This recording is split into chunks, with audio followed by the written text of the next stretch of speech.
Now, I want to introduce you to an older gentleman who has who I'm just kind of dragging along because I kind of feel bad for him. He's got a little show. I don't know if you've ever heard of it. It's called the O'Reilly Factor, and it is on the Fox News channel. He is also the author of a brand new book called Killing Lincoln. There it is, Killing Lincoln. It is the shocking assassination that changed America forever. And Bill, I have to tell you, I had it on the radio program, and you know, because I've had you on, and we've talked about your book before, and you know, sometimes I read books, sometimes I don't read books.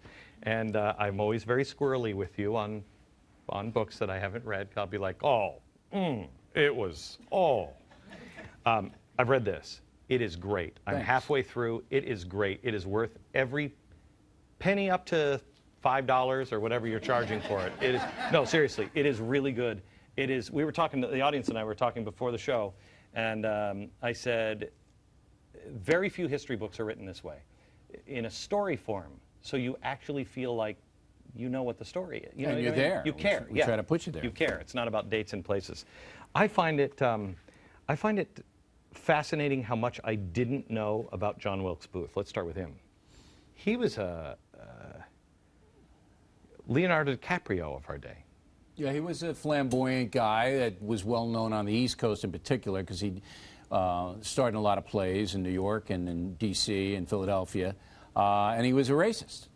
And he was so angry that the South had lost the war, Lee had surrendered, that he and his little conspiracy group feel they would decapitate, in his words, the federal government, starting with Lincoln, and then getting the other Johnson, the vice president, Secretary of State Seward, down the line, that the South would rise again. That's what the big grand plan was. And he could operate. They were going to try to kidnap him. First, they were going to kidnap him, which was, you know, ridiculous, but they felt that they could kidnap him, bring him down south, try him as a war criminal or whatever. But you got to remember that none of this was real well thought out. I mean, these guys were ne'er-do-wells, except for Booth. Booth was a successful guy, and he had access. He could go around. People never thought he would do anything like this. We found out a lot of really interesting stuff about him. My co-author, Martin Dugard, is an esteemed historian. But here's one that you'll really take home with you. He was engaged, Booth, to a woman named Lucy Hale, who was the daughter of a senator from New Hampshire, very anti-slavery senator. And while he was engaged to Lucy, she was running around on him with Robert Todd Lincoln, Abraham Lincoln's oldest son, a Union officer. We believe that Booth found out about that, and that heightened his rage toward Abraham Lincoln. That's not widely known. In fact, you didn't know that, Beck. Well, here's something you don't know. I've done some research, and John Wilkes Booth was actually running around on her with Abraham Lincoln. Yeah. Lucky this is on the internet. That would be the end of history. Yeah. Oh, and by the way, I guess the Fox News clothing allowance lapsed. Yes. Yeah. We don't do that anymore. No, you know what? Here's the deal: is I don't really care anymore. Right, I know. I really don't care anymore. You could be doing this from a tunnel someplace. But I think you have this. You have that tie, like you have it like sewn into your neck, don't you? Sleep with it. Yeah, you do. Yeah, you shower with it. Yeah, you're a very casual guy. I went over to Bill's house one time. It was just, casual. Just I don't know what we were doing, and he was like, "Yeah, come on over to the house." He's in a tie, and I'm like, "Well, we're kicking back now, kicking back." You know what I loved in your intro? You have the big baseball bat here, the Glenn Beck model. Yeah. I took Beck to his first baseball game last year. He had never been to a baseball game. Not true. I was at a baseball game one other time. My father just said to me, I called up my father. This is 15, 20 years ago. And I called my father, and I went to Yankee Stadium. Never been to a baseball game before in my life. But I'm at Yankee Stadium. And I'm like, I'm at Yankee Stadium. And I called my dad up, and I said, Dad, I'm at Yankee Stadium. And he's like, that's fantastic. He said, who's winning? And I said, I don't know. And he said, you are pathetic. Anyway. But I like the bat. It's a nice touch. Thank you very much. Well, thank you. That's just in case you decide to get out of line. I got it. Got to have that. I wanted to, let me go back to Booth here a little bit. On who was he? Because going back and looking at history, it's always a communist anarchist, radical revolutionary who's always assassinating. I mean, look at them. RFK, JFK, Sure, they're willing MLK. to give up their lives to do this destruction. So tell me, besides first of all, what did you verify? What did you use to verify that relationship? With Lucy Hale? Yeah. Letters. The Guard came up with a whole bunch of letters, either written by Booth himself or people who knew Booth very well.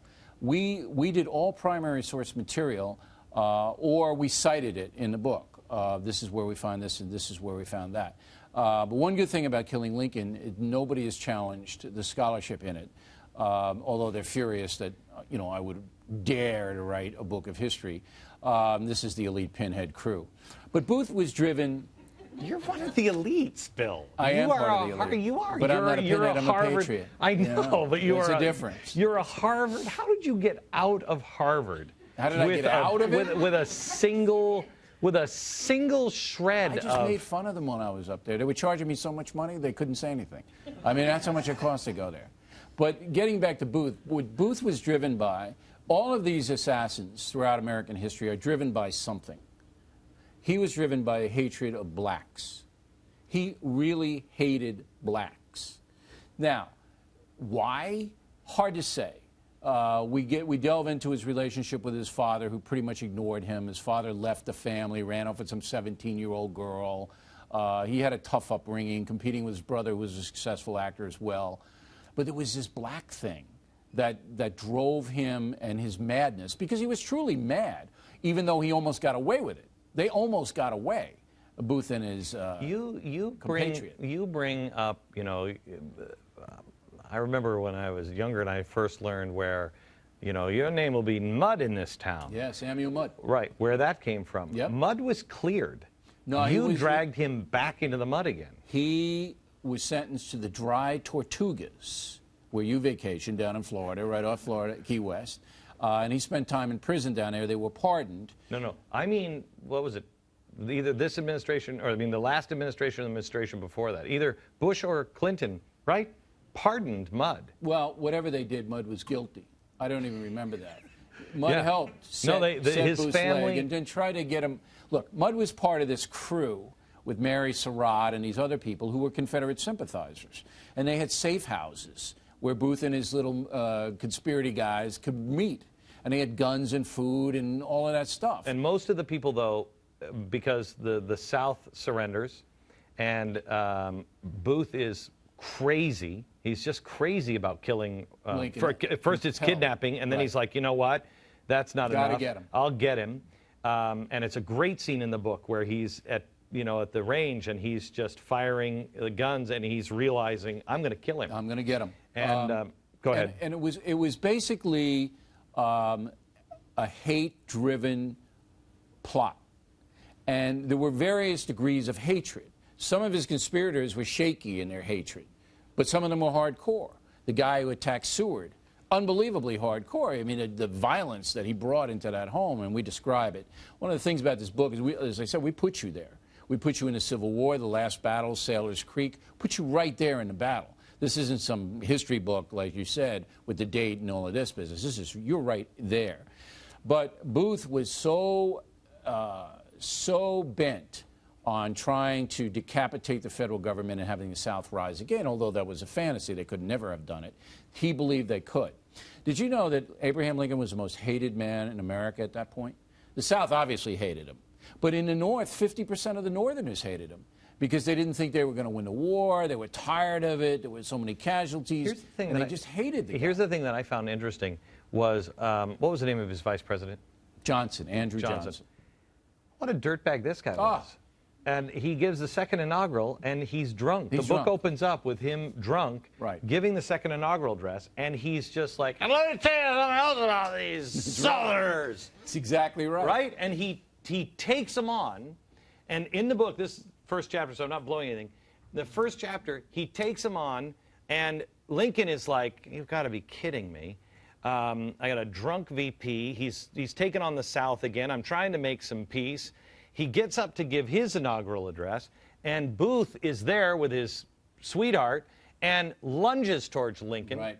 But because he's famous, the cop looks at him and is like, oh, well, you're good. Yeah, you couldn't possibly be threatening the president because Right. Booth told the cop, I just stumbled, Right. you know, with my fists open. Right. And, you know, So, but people in the North didn't like Lincoln No. because he also, with malice towards none, he let he wasn't. he let Lee go. I mean, he leaves everybody they go. wanted vengeance. The Northerners wanted vengeance, and Lincoln wasn't going to provide it, so therefore they hated him for that. But there was a lot of racism in the North too. Why are we fighting this war and getting all these people killed for what? So Lincoln knew he was hated. He knew he was going to die. My favorite part in killing Lincoln is when I tell you about the dream Lincoln had, which he related to his wife and to other people in the White House. We know that's historically true, all right, because they wrote it down. And the dream is exactly what happened to him. I mean, and if you don't believe in God, I mean, he had a premonition, but he didn't waver a bit. He knew he was going to get it. He didn't even up his security. You have 10 times more security than Lincoln has. Mainly because of you, and that's why I also have the baseball bat. Do you think? I mean, I think these guys who are really led by God, I think they know that. I think Martin Luther King knew that. Don't you? You think Martin Luther King was what? Martin Luther King knew that he was going to die. Well, I think they all have this dread. I don't know if he knew, but they dreaded it. But Lincoln knew. And he still was not deterred. The reason I wrote this book is because America's in bad shape right now. All right? You know it, I know it, a lot of the folks know it. We need leadership. And Lincoln is the gold standard for American leadership. Disagree with you. It's George Washington, but that's for a different... No, you think Washington was the best president, and there's an argument to be made. No, I think he was the best. I will tell you that, well, let me take a break, and then we come back, and I'll take your Abraham Lincoln, and I'll raise you George Washington. All right, we'll do that. We'll do that next, and questions from the audience as well. Back in a second.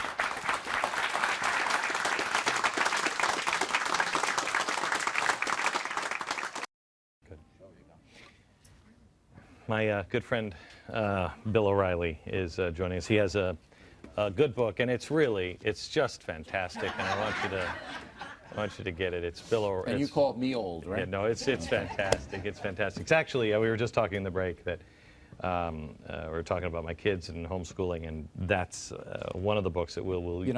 And I tell everybody after you read it, the kids and the grandkids. They will read this. You have to make them start it. But once they get into it... You had to make me start it. Right. I had to come to your house. Yeah, you did. And say, it's going to be Molotov cocktails for... Oh, I know. I thought it was Occupy Wall Street. Right. It's just Bill O'Reilly. Concentration span of a gnat, Beck. We were talking before we went on went into the break about George Washington and Abraham Lincoln. What they both have in common is they both did the right thing and let it go. They both had a chance to slaughter people. I mean, George Washington walked in on all of his, leaders of his troops, and they were going to go and they were going to kill every member of Congress, and he stopped them from doing it. And nobody really wanted to stop the slaughter of the South when they had them really running. Kill them all, wipe them out. Sure. And he stopped that. And they both gave up power. I mean, they both let go. When it was over, they both let go and said, let's put it back right. I guess you have, you have this thing about Abraham Lincoln. I don't know. I think it's just because of the book, quite honestly. You'd sell your grandmother for a dime. But George Washington was honorable from the get-go and did everything every step of the way in his entire life that he just didn't want to do. The only deficit Washington has is he was a slaveholder. The reason I select Lincoln as the finest president, the best president, with Washington very, very close, is because of the hand that Lincoln was dealt. He came in after James Buchanan. You know James, okay? Not personally. I'm not as old as you. James is shaky in a lot of different areas, all right? So James basically was in the White House for 4 years, absolutely nothing. Nobody respected him. The South was like spitting in his eye. Under James Buchanan, the South basically said, you know what? They're so weak, the North and Washington, D.C., we do whatever we want to do. We'll secede, we'll bomb, and Buchanan did nothing, nada. So then Washington comes in from Illinois, a rube. I mean, he didn't have a lot of sophistication to him. Big, strong, strapping guy, though. It's interesting, when Lincoln took office, well over 6 foot, had an Arnold Schwarzenegger build. He comes in 3.5 years later, he's hunched over and is aged 30 years. 30 years. This is a portrait of him when he came in. I mean, look at that. And Have you ever seen a picture like that? Yeah, I have one in my house. And I also have the day before he was shot. Okay, and you can see. I have his blood-stained shirt. How's that? How's that, Bill? You topped me. Yeah. Like that. But you were there at the event. So right. Beck's not as young as he purports to be. A lot of Botox floating around. Anyway, so then Lincoln came in with absolute chaos. Everybody hated him. Nobody could figure out how he was even elected. He had to live in a hotel, Willard. He couldn't even go into the White House. They had to fumigate it. I mean, it was crazy. Washington at least came in with everybody loving him. They loved him because he was obviously the commander who defeated the British. And the whole country, they wanted to make him the king, as you rightly pointed out. And he said, no, we're going to do this as a republic, and we're not going to have any kings. And then he made good decision after good decision after good decision. But the decisions were not at the level of Lincoln's decisions. So therefore, I say that Lincoln... The Articles of Confederation. If it hadn't been for George Washington, we wouldn't have had the Constitution. But there was a relative calm in his decision making. They were tearing each other apart. No. They verbally were, but he had the ear of the nation. That's the big deficit that Lincoln didn't have. The ear of the nation, just like he did. He earned it. They hated him. I separate the presidency from the generalship. If you're going to go in totality, yes. Washington's the father of the country. But if you're going to just go president and what he had to handle, Lincoln kept I give you that. The country together. I'll give you that. By himself.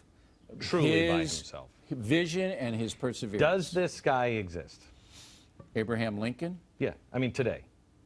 Everybody asks me that, and I can't honestly give you an accurate assessment. Is the potential that you see? I don't know. Look, Barack Obama is a great example of this. Barack Obama came in, and both you and I we talked about this. He had no experience. He had a record in the Senate that wasn't very good. I mean, for capitalists. Right. Yes. He had achieved a lot in his life based upon where he came from. There's no doubt about it. Yes. Okay. But as far as a great leader is concerned, Barack Obama didn't demonstrate any leadership at all in his entire life, as evidenced by him sitting in Reverend Wright's church.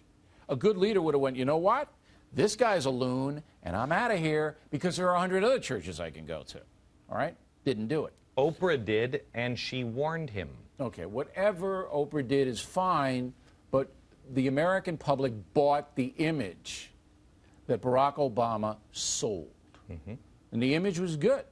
I'm a young guy. I see things differently. I'm going to clean up the mess that we have here. And please trust me because I'm going to do it. Well, it didn't work out. Not because Obama has bad intentions. And Beck and I separate here a little bit. He thinks, he's a Marxist and all of that. Are you telling me you don't think he's a Marxist? I think he's a socialistic kind of guy. I don't think he would seize your property and hang you. Give him some time. Maybe you.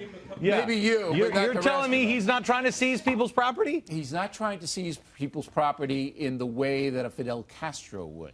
Okay? So I think you have to make the assessment based upon reality. If I may say, nobody seizes property when you're facing George Washington's day, but as things get worse and worse and worse, believe me, this guy is a Marxist, Bill. Okay, everybody around him is a Marxist. You and I disagree. I don't see him that way. But getting back to Lincoln. Okay. All right. No. I mean, it's America. You have your opinion, I have mine. Folks have theirs. I know. All right. Getting back to the Lincoln and Washington leadership standard, is it fair to compare Herman Cain and Mitt Romney and Rick Perry to those guys? No. They have to prove themselves. That's why Yeah, we have this elongated process. No, I know. I mean, Abraham Lincoln wasn't Abraham Lincoln until he stepped in. Absolutely. He rose to the occasion, and so did Washington. Let me just go down. Herman Cain, what do you think? I like Herman Cain. I don't think he has the experience to be president of the United States. More than Barack Obama. Do we want another Barack Obama? Nope. Okay, there you go. Nope. Now, but you know that's what? not to say Herman But Cain you know is what? Barack Obama, or it's not to say that. But when I had Herman Cain on the Factor, he didn't know anything about foreign policy. He couldn't answer the questions that I posed to him. All right? How long ago was that? About a month ago, 3 weeks ago. Okay. It was pretty recent. Okay. And I you just know, met when with... they go, you know me, when they come on, No, I they get know. put through the I know. through the mill. I know, and then they get a doormat. They go away. Then they go and a mug. And a mug. And a mug. And a $16 donut. Oh, wow. Yeah, I remember that. Who broke that wad? Wow, huh? yeah. Okay. I don't even give anybody Skittles. Yeah, I can get jacked from coming in here. Rick Perry. Don't know. Don't That's know. it? To me, he's a great unknown. met I have him? no idea. He hasn't come on the program yet. We've invited him. Really? Right? They're working up to it. Oh, I bet they are. He's kind of lifting weights. You know? I bet they are. He told me on the phone he would come on. I think he's a man of his word. So we're looking forward to it. He's got to come in pretty soon. What do you think what do you think happened when he was at the debate and he's like, let me tell you something. You don't want to give people free schooling, or have people come in here and get free stuff. Well, you have no compassion. I think that was a mistake, obviously. Yeah. Because I have compassion, and I think you do too, for the taxpayers who are paying the freight for the lower tuition. And, with illegal aliens, they shouldn't be here. And then if you're in Oklahoma and you want to go to Texas, you got to pay the full freight. So come on. But I think Governor Perry has a record in Texas that's pretty good. But he hasn't been able to sell the total package because it's very, very hard to do that. How many people here liked Rick Perry, and then when he said that, you're like, whoa. Okay. How many people just never liked him? We never liked him. The border fence is another thing. He's got a problem with that. It's bad. Rick Santorum. I like the senator, but he is an ideologue, and I don't think this is the time in American history for an ideological guy in the office. I think we need a problem solver, primarily an economic problem solver, and I think the ideology has to take a back seat until we get the economy straightened out. How do you, I don't even know where to start on that one. How do you fix something without an ideology? How do you fix it? Because you have to listen. You don't even know what tools are available if you don't say, my ideology says we're using this set of tools. Barack Obama's ideology, it puts you into the Marxist box. So he knows exactly what tools to get. Let's pick up on that thread. Barack Obama's ideology drives the economic policy, correct? Yes. And where has that led us? Well, because it's the wrong ideology. That's right. It's a disaster. Right. So but wait. That's because he's not a capitalist. Okay. He's not a small government guy. He's not a capitalist. He doesn't even. He thinks the Constitution is a flawed document that should be reversed. Look at me. I'm hypnotizing you. You've Put been that aside. hypnotized. It doesn't matter whether you're a left-wing ideologue or a right-wing ideologue. What the times call for is the Constitution. They always call for the Constitution. Is a problem solver. But I know they always call for it. But what do you say we actually do it this time? All right, Beck, you're wandering. We need to get... I mean, you guys following me here? No, yeah. No one's following me. That's because you got in free. You see me on Stewart the other night when Stewart No, I don't watch Jon Stewart. And I said, yeah, nice busting him in from Cuba. Yeah. So that was my line. So anyway, we need somebody who can basically listen to a wide array of economic ideas, creative ideas. He did not listen to people who said, yes, he did. Excuse me? Yes, on this Lincoln on the Emancipation Proclamation? Okay, listen. That was the biggest. Wait. That was the biggest issue of his day. The biggest issue of our day is what we're building, what we are as a country. If you get, I know you're only halfway through. When you finish, the best example I give you is that Lincoln listened to everybody. He made his own decisions, his own man, but he listened. All right? And he goes into Stanton's office, Secretary of War, second most powerful man in the country. And he's going to Stanton, I'm going to let the Virginia legislature meet. And Stanton goes, you're crazy. Don't let those guys meet. They're disloyal. And if you let them meet, they're going to hose you behind your back and plot against you. They're not meeting. And Lincoln said, you know what? You're right. And he changed his mind, and he rescinded the order that they could meet.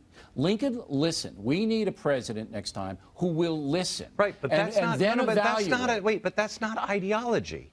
That's No, not. it Here's is. the thing. Rick Santorum is locked into a certain way of doing things. For example, Rick Santorum will not raise taxes. And everybody, yay, yay. And I'm for that. I don't think taxes should be raised in the middle of a recession. But we have to get some revenue here in this country. After we cut out all the wasteful spending and the Solindras and all and the $16 muffins. After that, we got to figure out a way to raise revenue. Now, Herman Cain actually came up with an interesting concept, 999. It's brilliant. Interesting. Brilliant, I don't know. Interesting, it's worth exploring. You got to do the unintended consequences of a 9% sales tax. You got to do that. What the consequence is going to be on the economy. Do you know what the consequences of 999 would be? This economy would roar. If you take out the people, do you know that the federal regulation for contracting now for a hospital has gone from about this big to about that big? That doesn't have anything to do with 999. No, I understand that. You take the federal regulation and you get it under control. You get Cass Sunstein and you chase him out of New York and reverse all of his stuff. He doesn't like you, Cass Sunstein. Oh, I know he doesn't. Oh, I know. If he could regulate me out, he would. And I bet he's trying.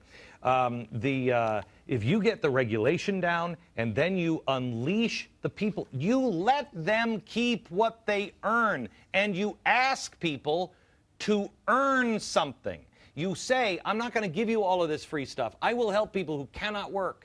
I will help the people who are really sick, who are orphaned, who are widows, who can't do it. I'll help you if you in between.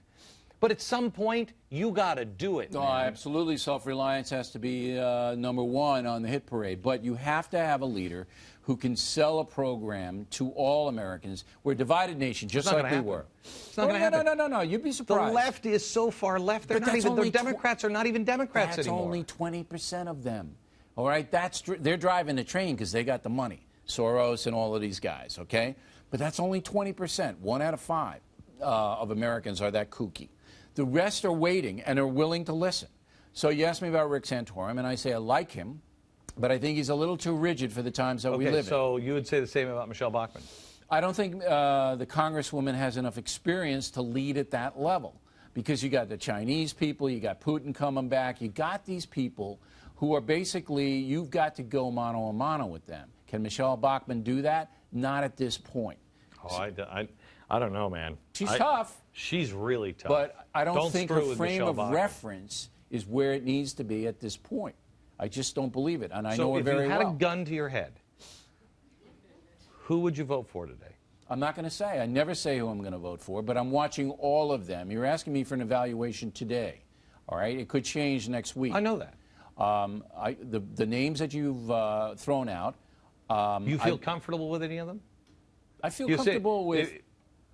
comfortable with all of them philosophically. Mitt Romney? Philosophically, I'm different from Mitt Romney, but I think that he is a very good economics guy, and that might be enough this time around. Oof. He's a good economics guy. I don't even know what he'll do. I don't really, at this point. I mean, I thought I knew Mitt Romney last time around. Does anybody here really know what Mitt Romney would do this time around? I mean, Mitt Romney, I don't even know what he stands for. I can tell you what he's going to do. He's going to be Dwight Eisenhower. Now, if you like the way Eisenhower governed, you'll like the way Romney will govern. But that's where he is on the spectrum of Let's pretend, governance. I'm only pretending, for the audience, that I don't really remember what Dwight Eisenhower was like as a president. No, you don't? Let's just pretending, for their sake. Let's just pretend. That was one of your. That was of your course, dark, I know. That was your dark era. Yeah, you were 3, right? Yeah, Eisenhower. I was born in '64. Who's? He was the president right before you were born. Yeah, I know. So tell me, what are the earmarks of Dwight Eisenhower? Well, he's basically a moderate Republican who governed in a way that was unobtrusive. He wasn't a flashy kind of Obama guy. And Romney would be that, but Romney would set up an economic team that I think would be very effective. That's his big advantage right now. I think the country, real quick, lightning stuff here. I think the country is headed for 1968-style riots next time, summer, and before this election. We are in a world of hurt. I don't see that happening because the numbers aren't there. They try to do this quote-unquote spontaneous demonstrations across the country, off the New York City these crazy people, falling flat. Even though there's big money behind those guys. People aren't coming out. You want to make a bet on stuff? What? Want to make a bet on something? Well, we have so many bets. We're going to be living in a bunker. I'm going to have to sell my house for gold. You're going to have all the gold. Therefore, you get my house. I've already built my house out of gold. I know. That's what I've done. The shining house on the hill. Shining house on the hill. Okay, so we're not going to have riots in the streets next year. I don't believe we will, no. Okay. Does the economy, do we go into a depression? If we don't get leadership that's very strong economically, we're in dire, and I don't use that word lightly, you know me. I've never heard you use dire trouble. We got to get it under control. This is new fast. for you. The euro, does it survive next year this time? I think it'll survive. Germany doesn't want to go down with the ship. Germany is printing money. I guarantee you they're printing the there's Deutschmarks. no doubt that they are. No, they're printing Deutschmarks now, not euros. I'll bet you they're printing Deutschmarks. Maybe. They don't want to go down, though. If Europe goes down, Germany goes down. But there's a lot of bad stuff going on, as you know. There's no doubt. Okay. Do we have time when we come back? Are we coming back? Okay. Okay, we're going to come we'll take a quick break, and then we'll ask a couple of questions. Have you ask a couple of questions, Bill O'Reilly? That's frightening. It's your network. Oh, my God.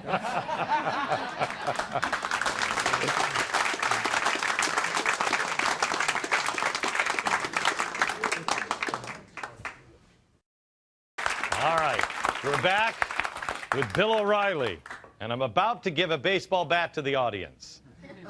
Gabe is here. He's got a question for Bill. So I guess earlier in the show you had mentioned that you didn't think that Obama was kind of like a Marxist, but more of a socialist type of, on the spectrum.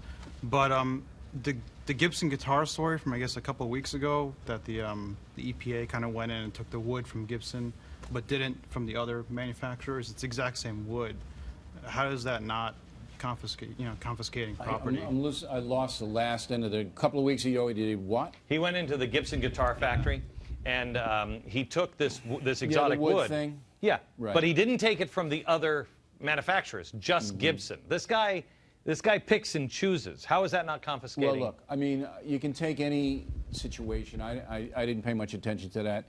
And you can extrapolate whatever you want. If you want to believe that he's a Marxist, you might be right. I don't believe he's a classic Marxist. I don't think... Oh, no. Classic, no. Closet. Closet Marxist. You know, I'd have to see a lot more evidence to make that kind of a determination. Okay, there's no doubt that the guy... Here's the thing. I want you to watch tomorrow. Tomorrow, we're putting together a piece. Yeah. You're going to love this. We're putting together a piece on all of the Marxist comments. I played it on radio today. Did anybody hear it on radio today? Played it on radio today. And my producer said, quote, "Oh my gosh, this is stunning." 3 minutes later, because they're all short quotes, 3 minutes later he says, "Does this ever end?" And I said, "Oh no, it's got another 3 minutes." You will not believe, you've heard all of this audio before, but nobody's ever put it back to back. Wait until you hear it, then tell me about there's... Well, he's an income redistributionist, social justice guy, income equality guy. That's a Marxist. Okay. That's a Marxist. Where do you cross over into? Well, you cross over in when you start to seize property by force. You start to take away people's rights of expression. Beck has his own network. So, I mean, I don't think we can make that case. Yes. Being born in a communist country and being raised there in an early part of my life, bringing to the Gibson guitar situation, this is exactly what I saw with my eyes happening. Which country was that? That time it was Czechoslovakia, and it was part of the Russian satellite countries. And I saw farms being taken away. I saw businesses being taken away for simple reason that they didn't like you or you didn't agree with their politics. But that's not happening in America. It hasn't happened yet. But I agree that it's right. I mean, we're playing the game of what happened, Bill? If he started seizing lands, because all they're doing is regulating everything out. That's what they're doing. They're regulating everything out, and then they're bailing everybody out, and then they own it. I mean, the banks were all, and this under Bush, the banks were all forced to take that TARP money. They were forced. Now, at what point does the New York Times they run out of business, and then the government takes on that business. But at what point do they start? Beck, you know me. If that were happening, I would be my lead story on the network. It's not happening. He's not going to get reelected, President Obama, so it's not going to happen. So I don't even pay a lot of time on it. God bless him on that. Yes, ma'am. I have a question on the book.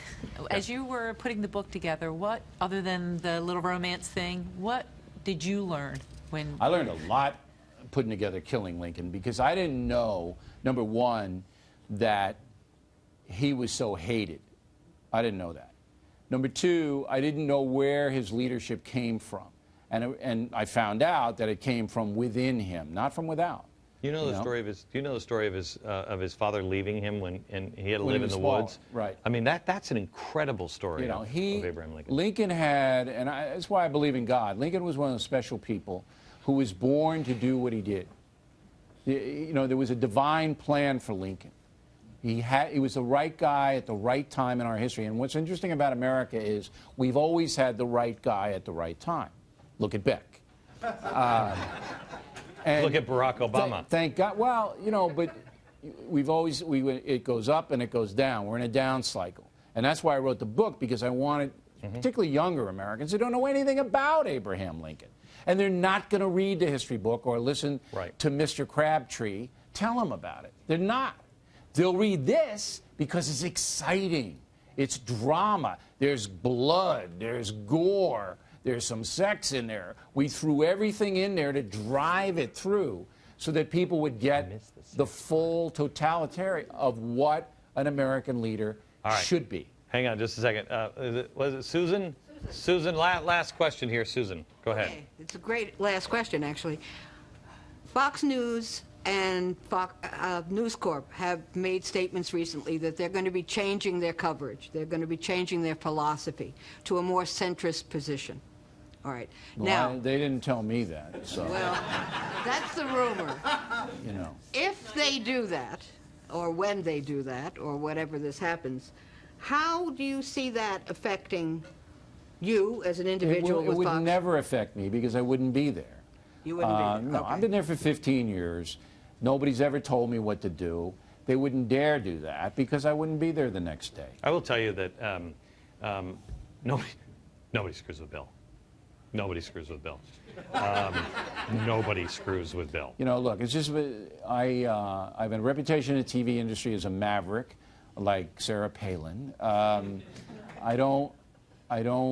I'm not disrespectful to my employers. I mean, you know, I want to make money for them, and I do. But nobody's going to come in and say, oh, Bill, I want you to be a little centrist today. I'm not going to do that. I call them as I see them, and that's the way it's going to stay. Okay. Guys, thank you for coming in. Mr. O'Reilly, all right. As always, a pleasure. And thank you, ladies and gentlemen. From New York, good night, America. Yeah, thanks a lot.